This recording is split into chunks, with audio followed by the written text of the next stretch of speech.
earliest shoes recorded in history are from 7000 BC, found in rock caves in the US.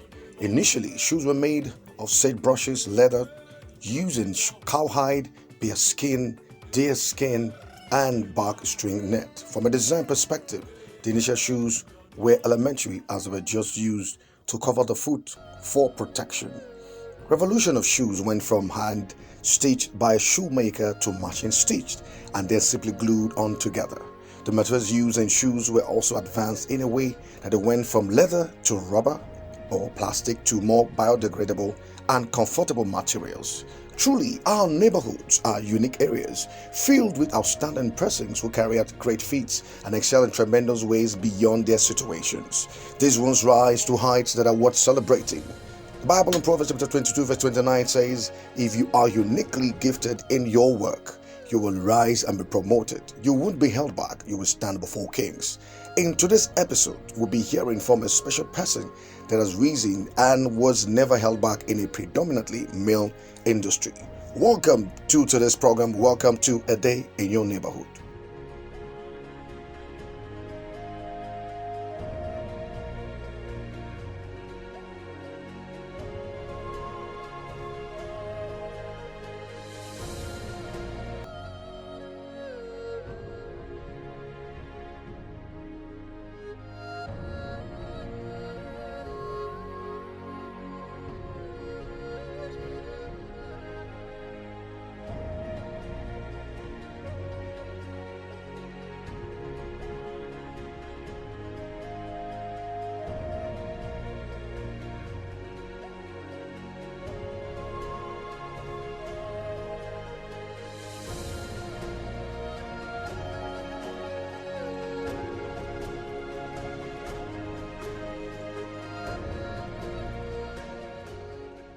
My name is Gloria Eruanga, the creative director for Slidebyego.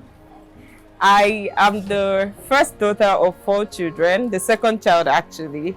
And with me here is my younger sister, Eruanga. You say hi. Hi. So basically, we're into leather crafts, leather and fabric crafts. We make shoes, bag, belts from both leathers and fabric. And we've been in this business officially since 2020, officially. As an apprentice in the year 2018, I started by learning male footwear. So then I was only limited to slippers and sandals. And as we progressed, I had my first sale on Instagram, which was female footwear. And the truth is, I wasn't into female footwear. So I had to source for a place where a vendor who makes female footwear, because I didn't want to turn that customer down. And I knew that at some point in my life, there will be a need for me to learn female footwear. And that led me to a man close to where I stayed. It was 19 pairs of slippers, such a huge amount of money. But he did the first set, it was perfect, and then the lady ordered for 40 more pairs. At this point, I expected that he was going to compensate me in some kind of way. But the money wasn't even my problem. All that mattered to me was maintaining the customer relationship. But as we progressed, he didn't deliver as agreed. I had to go into the craft myself. Now I had to suspend all I learned from the male slippers and sandals in order to be able to learn the female footwear. And then I got good at it. I started making footwear for church members, family members. Although nobody told me my fault, but I could pinpoint my errors and try to be better at the next production. So I sensed that my elder brother really wasn't buying footwear from me. So I went to approach him what the issue was. I thought family is all we had. And then he told me I wasn't making them to his specification. And he showed me a pair of shoes from his own shoemaker. I got stunned because really it looked like it wasn't made in Nigeria. So I decided to go to his shoemaker to go and know what he was doing better. And then I realized that there was a lot I needed to learn. That was how I got into male corporate shoes. And as we progressed, I learned more on shoemaking from the 4th person now. I learned more on shoemaking. Fast forward to March 2021, I had the prompting that it was time to be established, to be my own boss, to have my own space. And that was what came about the studio. The studio wasn't already made like that. We started from scratch. First, when I acquired the space, all I had with me was my rent. I paid for the rent. I already had a shoe rack where I had some already made footwears. My shoe rack came with me to the studio, so it was just the space and my shoe rack. And of course, I had some little machines that I was working with. And then I solicited help from family, of course. I was able to buy my machines as a result of the money I get from the weekly contribution, and it's been a little by little stuff, really.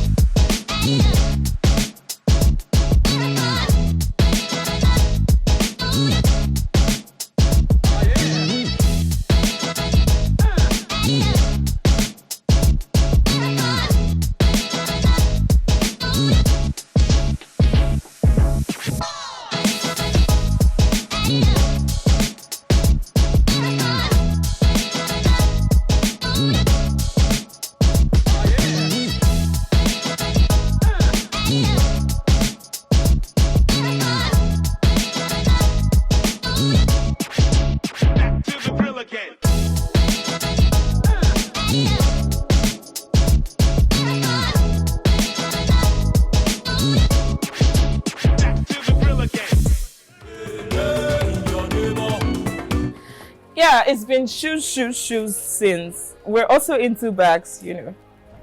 My younger sister, actually, Ruth over here, is into bag making.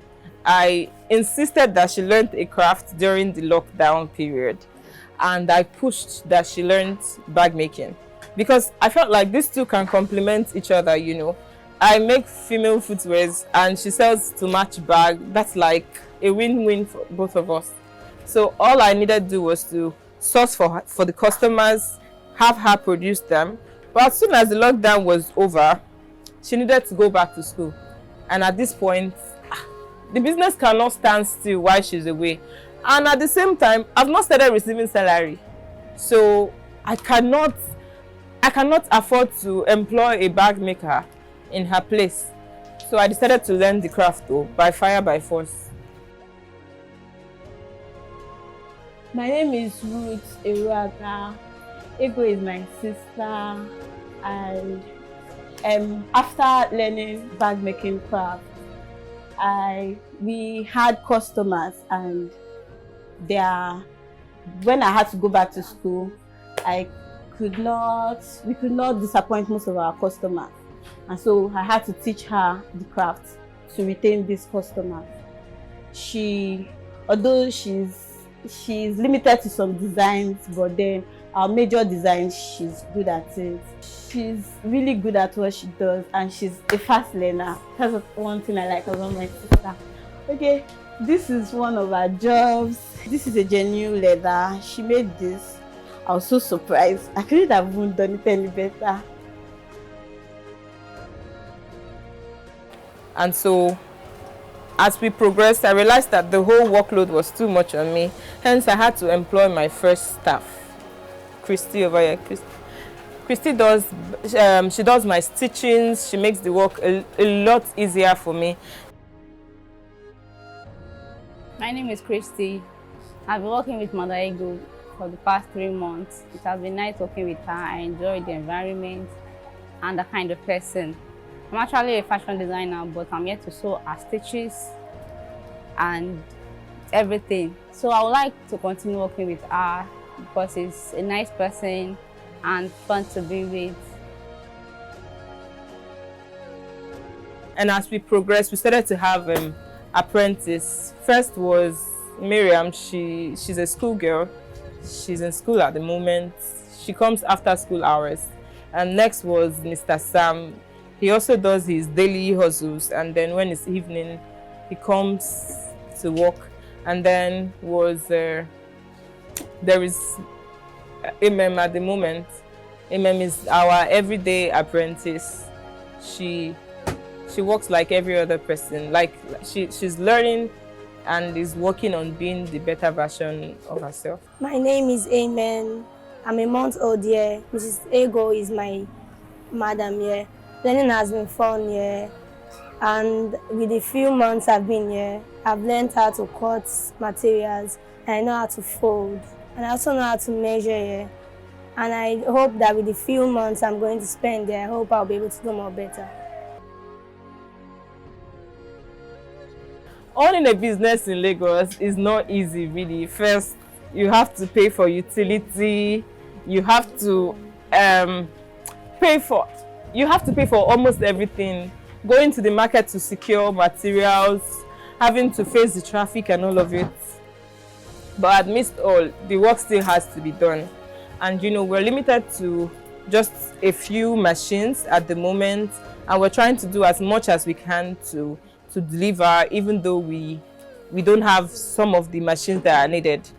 The good thing is, sometimes we work, like for instance, when I'm done with this sole, I'll have to take it to Mushi to have my stitching done, because I have to deliver what the customer wants. I have to deliver what exactly was in the picture or whatever the customer has sketched out.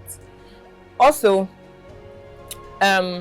sometimes we have to improvise. For instance, I have to work with a very thick leather, and the customer wants the bag exactly how the synthetic version of it looked like. So we have to cut edges. In order to remedy this, there actually is skiving machine, but skiving machine at the moment is quite on the high side, and I really might not be able to afford it in the meantime. But as we progress, of course, the studio will be able to raise money to buy that. We have to have a standby generator to ensure that job is done. Customers don't want to know whether you have light or you don't. All they want is their job should be delivered.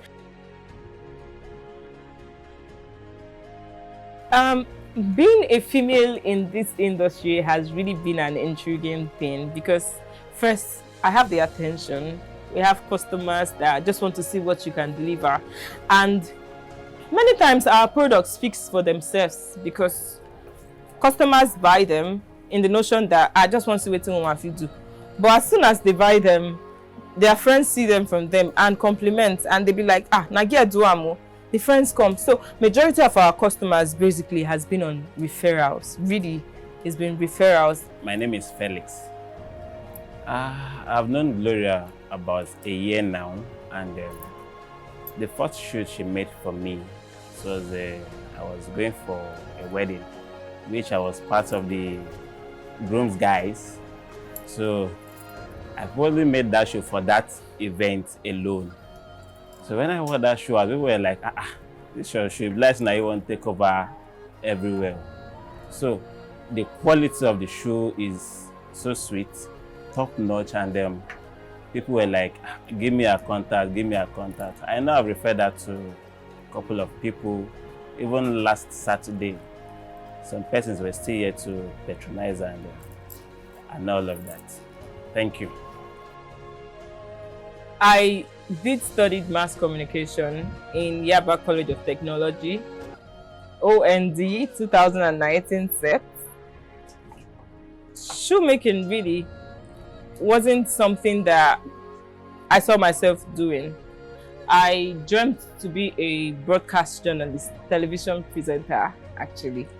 But as life continued, I realized that being a journalist would only earn me a job with someone who already chased her own dream or his own dream.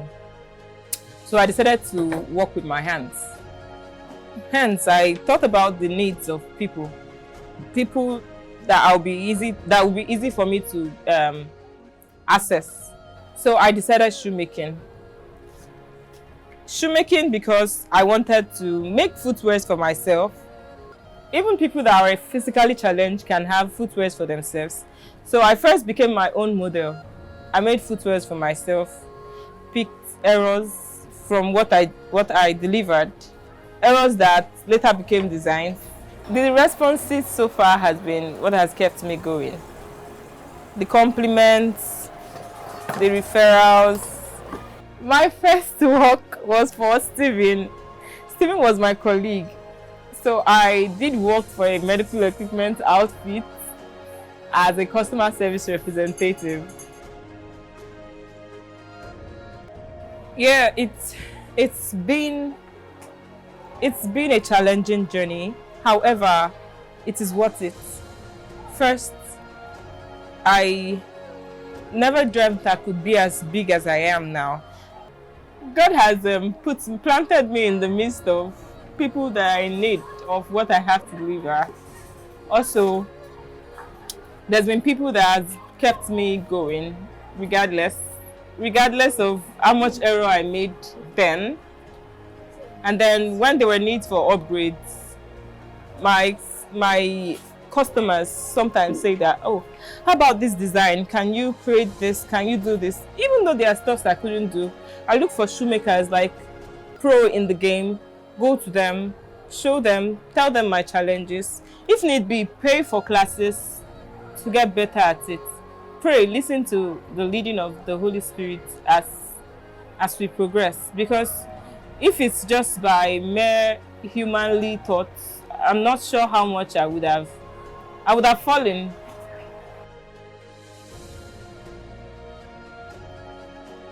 So it would be nice if you come into the studio with me to see some of our works. Yeah, so these are some of our products. We made them directly, like we made them from here. For instance, this is an Oxford shoe. I made it from start to finish, from being a leather to how much you can see. Also, we started the reversible belt because there's been need for people who want more than one belt for different purposes. When you want to use it on a black shoe, you can use it this way. When you want to wear it on a brown shoe, all you need to do is pull it down and twist. It's called a reversible belt. So it works both ways, brown and black. Also, our bags, all of these are made here. And this and this.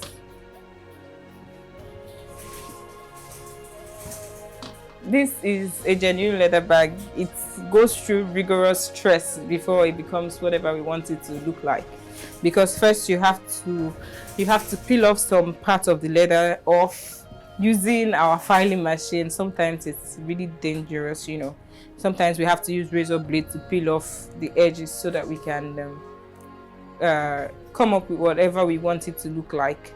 And of course, there are other remedies to it. There are machines that does all of these things without stress, but for now we don't have access to them.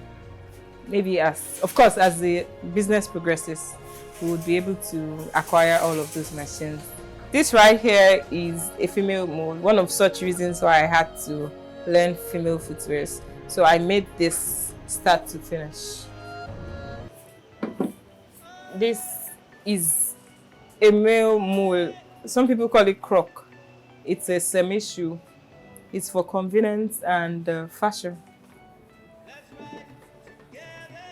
So here is one of the examples of the Ankara fabric craft I talked about earlier. Here we use fabrics and leather. So if you want it all fabric, we can produce. So it's this. Thank you for a visit to my neighborhood. I hope you enjoyed watching today in my neighborhood.